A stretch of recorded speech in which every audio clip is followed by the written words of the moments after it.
السلام علیکم عزیز طلباء و طالبات. اس سے قبل کے ویڈیو میں یا لیکچر میں ہم نے اپنے نصاب سے واقفیت حاصل کی ہے. موجودہ لیکچر نصاب کی میں شامل جو پہلا موضوع ہے جس کا نام مثنوی،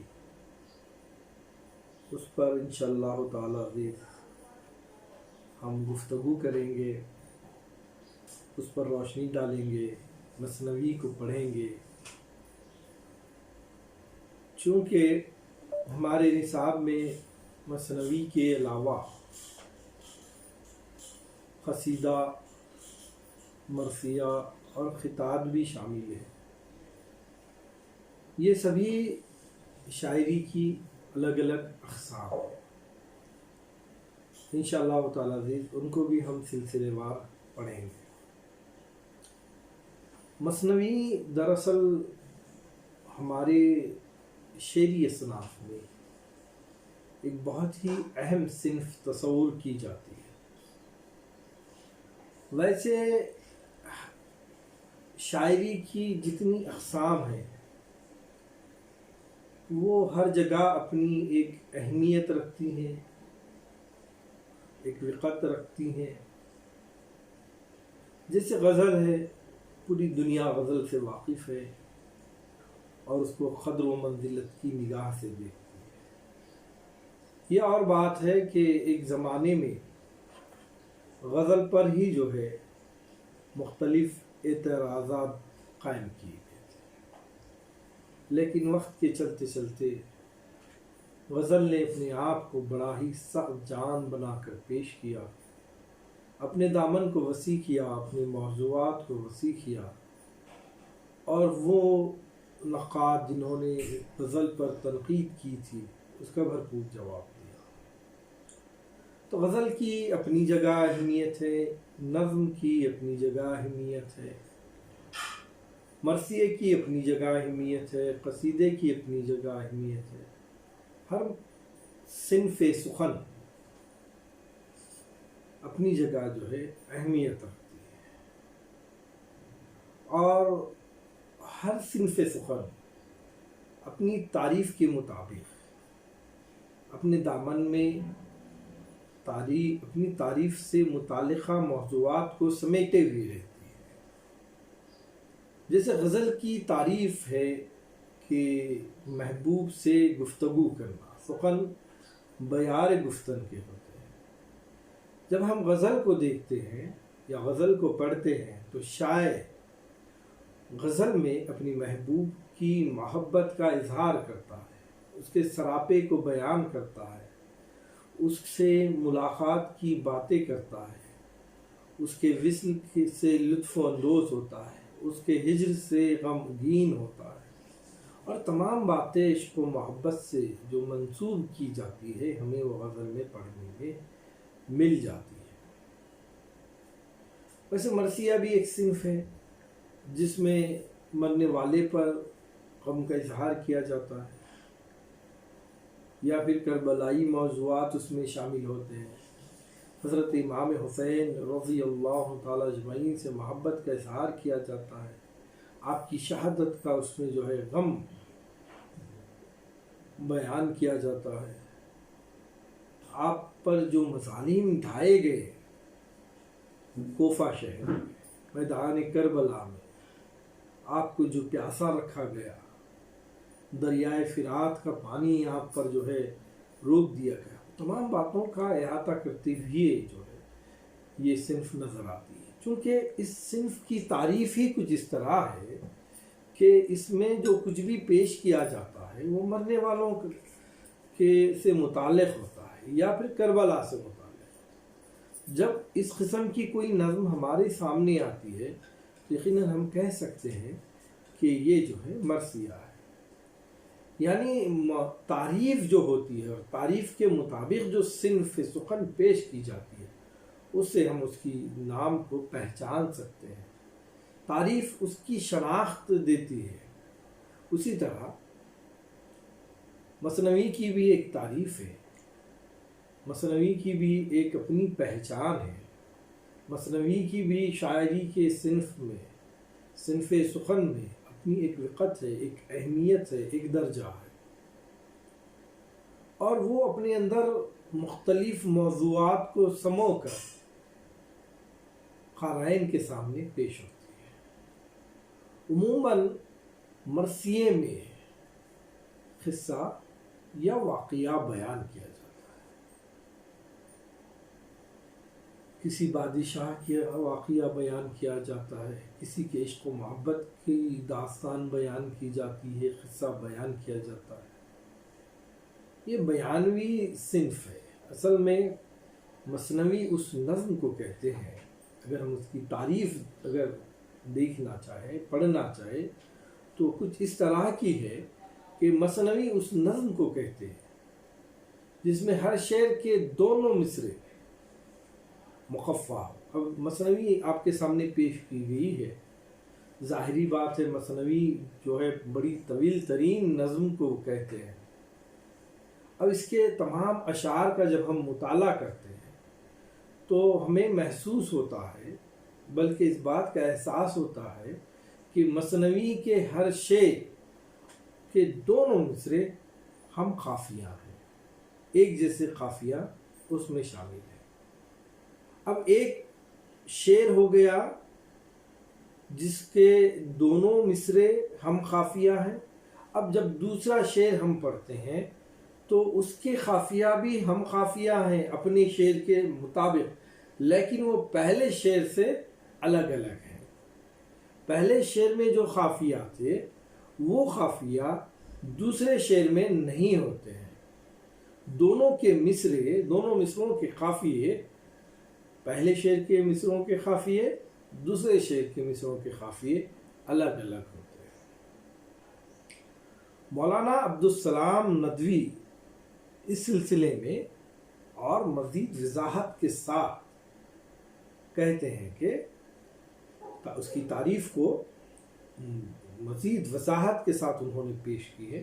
پہلی بات تو ہمیں یہ دو باتیں معلوم ہونی چاہیے، ایسی نظم جس میں قصہ یا واقعہ بیان کیا جائے، یا ایسی نظم جس کے ہر شعر کے دو مصرے مخفف ہو، ہم قافیہ ہو، اور ہر شعر کے دونوں مصروں کے قافیے الگ الگ ہو، پہلے شعر کا قافیہ الگ ہو، دوسرے شعر کا، تیسرا شعر کا، چوتھے شعر کا، حتیٰ کہ مثنوی کے اختتام تک قافیے ہر شعر میں بدلتے رہتے ہیں، الگ الگ ہوتے ہیں۔ اب اس بات کو مولانا عبدالسلام ندوی کس طرح کہتے ہیں وہ دیکھتے ہیں۔ وہ کہتے ہیں کہ وہ یعنی مثنوی ایک مسلسل نظم ہے، یعنی اس میں ایک تسلسل برقرار ہوتا ہے، جس موضوع سے متعلق وہ لکھی گئی ہے مثنوی، اس میں اپنا ایک تسلسل ہوتا ہے، اور اس کے اشعار ایک دوسرے سے مربوط ہوتے ہیں۔ ایسا نہیں کہ غزل میں جس طریقے سے پہلا شعر دوسرے شعر سے جدا ہوتا ہے، وہ ایک مکمل اکائی ہوتی ہے، اس میں ایک مکمل اظہار خیال ہوتا ہے، اور وہ اسی شعر میں اس خیال کا اختتام بھی ہوتا ہے، اور وہ غزل کا دوسرا شعر پہلے شعر سے کوئی مناسبت نہیں رکھتا ہے۔ لیکن مثنوی اس سے برعکس ہے، اس کے اشعار ایک دوسرے سے مربوط ہوتے ہیں، جس طرح زنجیر کی ایک کڑی دوسرے کڑی سے وابستہ ہوتی ہے۔ یعنی عبدالسلام ندوی کے پاس اس بات پر اہمیت دی گئی ہے کہ مثنوی طویل ہو، تسلسل کے ساتھ ہو، مسلسل ہو، اور اس کے اشعار ایک دوسرے سے مربوط ہو، جس طرح زنجیر کی ایک کڑی دوسرے کڑی سے وابستہ ہوتی ہے، بس اسے ہی مثنوی کہتے ہیں۔ دیکھیے عموماً مثنوی دو قسم کی ہوتی ہے، ایک وہ جو جس کا تعلق میدان جنگ سے نہیں ہوتا ہے، بہت سارے مثنوی نگار شعراء نے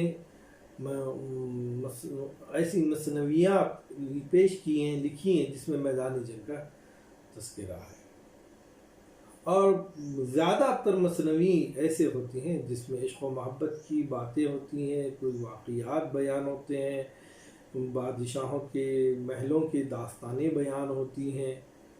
اس لحاظ سے رزمیہ مثنوی ایک الگ مثنوی کہلاتی ہے جس میں میدان جنگ کے واقعات پیش کیے جاتے ہیں،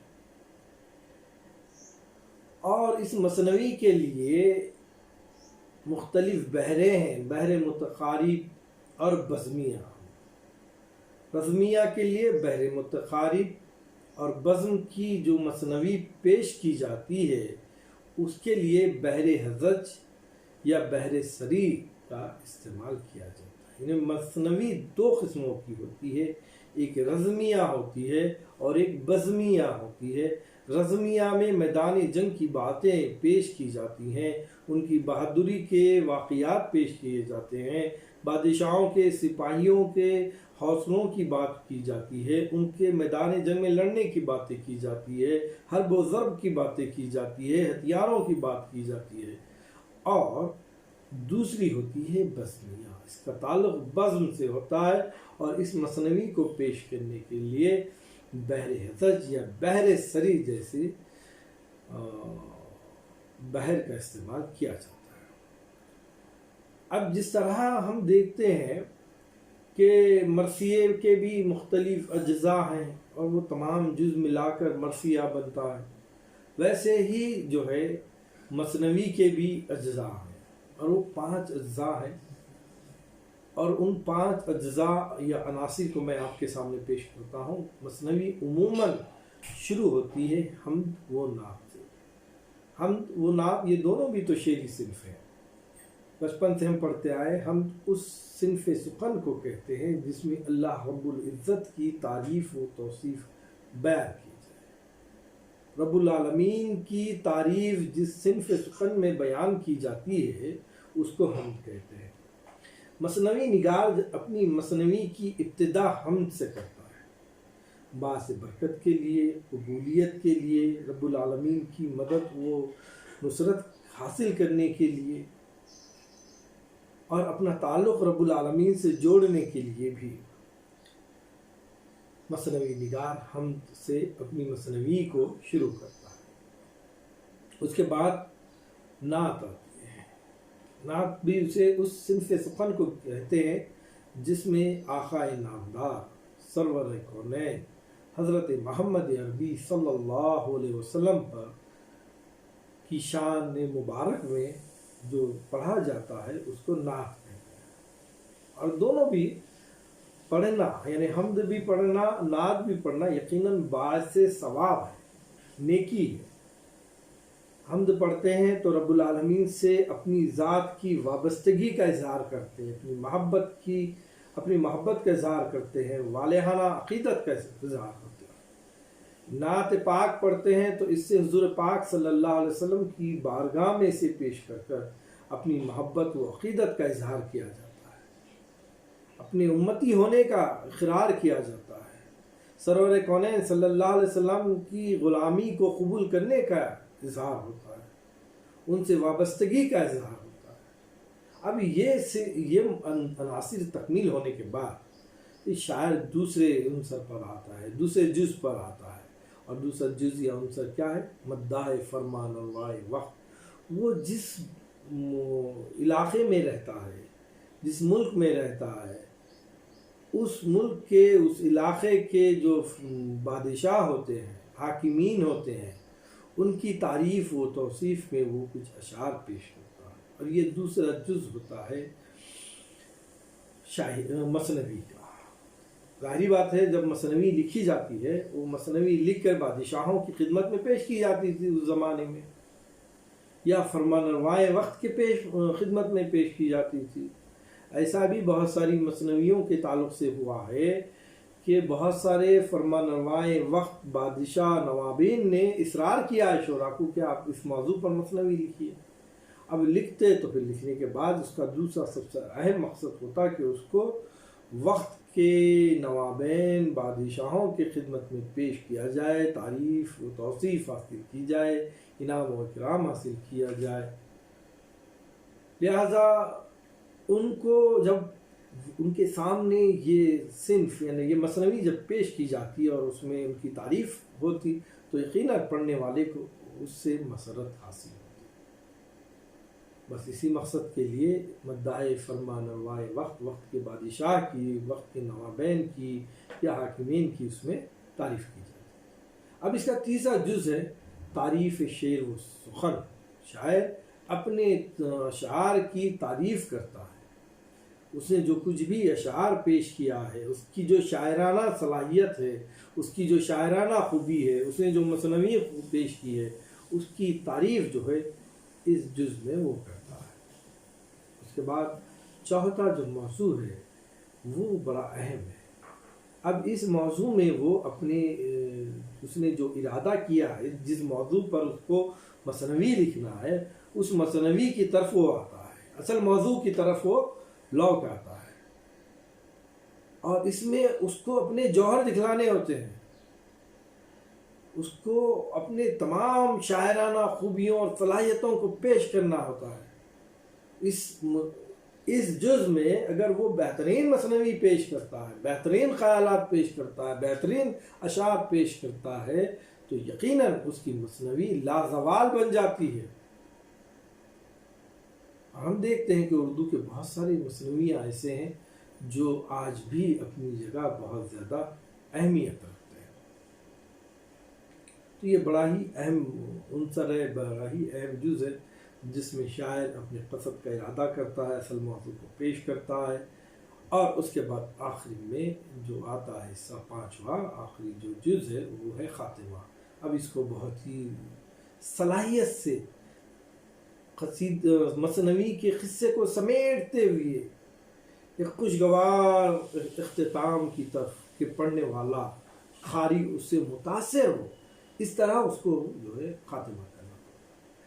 خاتمہ میں اگر کلائمیکس میں، اینڈنگ میں، اختتام میں اگر بات یوں تیوں ختم کر دی جائے تو مثنوی کا حسن بگڑ جاتا ہے۔ مثنوی کے حسن کو برقرار رکھنے کے لیے خاتمہ بھی بہت زیادہ ضروری ہے۔ تو یہ 5 عناصر ہیں ہم مثنوی کے، ان 5 عناصر کی بنیاد پر مثنوی جو ہے بنتی ہے۔ اصل میں مثنوی یہ عربی زبان کا لفظ ہے۔ جیسے ہم دیکھتے ہیں کہ اردو شاعری بہت کچھ حد تک فارسی اور عربی کی تقلید کرتی ہوئی نظر آتی ہے، یا بہت سارے شعری اصناف ہمارے پاس عربی سے اور فارسی سے آئے ہیں۔ غزل کو ہی لے لیجیے، یہ بھی تو فارسی صنف سخن ہے، لیکن مثنوی جو ہے وہ فارسی عربی کی نہیں، مثنوی زبان عربی زبان سے، مثنوی لفظ عربی زبان سے آیا ہوا لفظ ہے، لیکن یہ جو صنف ہے یہ فارسی شعراء کی ایجاد ہے۔ عربی میں مثنوی نہیں پائی جاتی ہے، خاص بات یاد رکھیے۔ جس طریقے سے قصیدے میں قصیدہ عرب سے آیا ہے، عربی صنف سخن ہے، قصیدہ عرب سے ہوتے ہوئے ایران آیا اور ایران سے ہوتے ہوئے ہندوستان آیا ہے، لیکن مثنوی کا ایسا معاملہ نہیں ہے۔ یہ خالص فارس ملک کی ایجاد ہے، ایران ملک کی ایجاد ہے۔ اس کا تذکرہ، اس کا چلن جو ہے عرب میں نہیں رہا ہے، عربی میں مثنوی نہیں پائی جاتی ہے۔ اردو کے اب ہم ہندوستان میں آتے ہیں، یہ بات تو معلوم ہو گئی کہ ایران میں، فارس میں اس کی ایجاد ہوئی اور یہ ہندوستان میں، عربی میں اس مثنوی کی ایجاد نہیں ہوئی۔ اب ہندوستان میں ہم دیکھتے ہیں کہ ہندوستان میں مختلف اصناف سخن، چاہے شعری ہو چاہے نثری ہو، تقریباً اردو کے دکن میں فروغ پائی ہوئی ہے۔ ظاہری بات ہے مثنوی کا بھی ارتقاء یقیناً دکن میں بھی بہت ہوا ہے۔ دکنی شعراء نے فارسی سے خوشہ چینی کر دکنی میں مثنوی کی روایت کی داغ بیل ڈالی ہے، یعنی یہ صنف سب سے پہلے ہندوستان میں دکن میں فروغ پائی ہے، اور مثنوی کو دکنی شعراء کی سب سے مرغوب اور محبوب صنف ہونے کا اعزاز حاصل ہے۔ دکن کے بڑے بڑے شعراء نے اس صنف میں بہت طبع آزمائی کی ہے، دکن کے شعراء کو یہ صنف بہت پسند آئی ہے۔ دکنی کے ہر بڑے شاعر نے مثنوی لکھی ہے۔ دکنی دراصل دکنی میں مثنوی کا اتنا ایک دور رہا ہے، ایک مقبولیت اس کو حاصل رہی ہے۔ بہت سے مثنوی نگاروں گزرے ہیں۔ اب میں نے ابھی اس سے پہلے آپ کے سامنے 5 جز کا، 5 عناصر کا تذکرہ کیا ہے، لیکن یہ جو روایتاً 5 عناصر ہیں، ان 5 عناصر کی بہت سارے شاعروں نے پابندی نہیں کی ہے، ان سے انحراف بھی کیا ہے، بلکہ جیسے حمد ہے، نعت ہے، اس کا التزام، اس کو جو ہے بہت سارے شعراء نے تبرکاً اور اس کی عقیدتاً اس کو بہت ہی اہمیت سے اپنی مثنویوں میں پیش کیا ہے۔ لیکن ہم دیکھتے ہیں کہ میر اور سودا کی کچھ ہجویہ مثنویاں ہیں۔ ہجویہ مثنوی کی وہ صنف ہے جس میں کسی کا مذاق اڑایا جاتا ہے۔ مثنوی کی وہ صنف جس میں کسی کی مذاق اڑایا جائے اس کو ہجویہ مثنوی کہتے ہیں۔ جب ہم میر اور سودا کی ہجویہ مثنوی پڑھتے ہیں تو ہمیں اس میں حمد و نعت نہیں ملتا ہے۔ عام طور سے مثنوی نگار شعراء نفس قصہ، مثنوی نگار شعراء نفس قصہ اور موضوع کی طرف زیادہ توجہ دیتے ہیں۔ ان کا پورا زور جو ہے اصل قصے کی طرف ہوتا ہے، موضوع کی طرف ہوتا ہے۔ دیگر اور جیسے تعریف مدائن، فرمان روائے وقت ہے، حمد ہے، نعت ہے، اس پہ بعض دفعہ جو ہے توجہ کم دیتے ہیں۔ اب ہجویہ مثنوی میں ہجویہ مثنوی میں حمد و نعت کا بھی التزام بہت کم کیا جاتا ہے، کیونکہ اس میں کسی کا مذاق اڑایا جاتا ہے، اور مذاق اڑاتے وقت حمد و نعت پیش کرنا تھوڑا سا عجیب محسوس ہوتا ہے۔ اب اصل جو ذہن توجہ جو ہوتی ہے شاعر کی وہ ہے نفس قصہ اور موضوع کی طرف ہوتی ہے۔ مقصد یہی ہوتا ہے کہ زیادہ سے زیادہ مثنوی کو دلکش، دلاویز بنا کر قاری کے لیے دلچسپی کا سامان پیدا کرے، یہی ان کا مقصد ہوتا ہے۔ اب دیکھیے اس کے بہت سارے مضامین ہوتے ہیں اور بہت سارے موضوعات کا یہ احاطہ کرتی ہے، تو انشاءاللہ تعالی عزیز اس کے مضامین اور موضوعات کے تعلق سے ہم دیگر ویڈیو میں یا دیگر لیکچرز میں ہم اس پر روشنی ڈالیں گے۔ آج کے لیے اتنا کافی ہے، بہت بہت شکریہ۔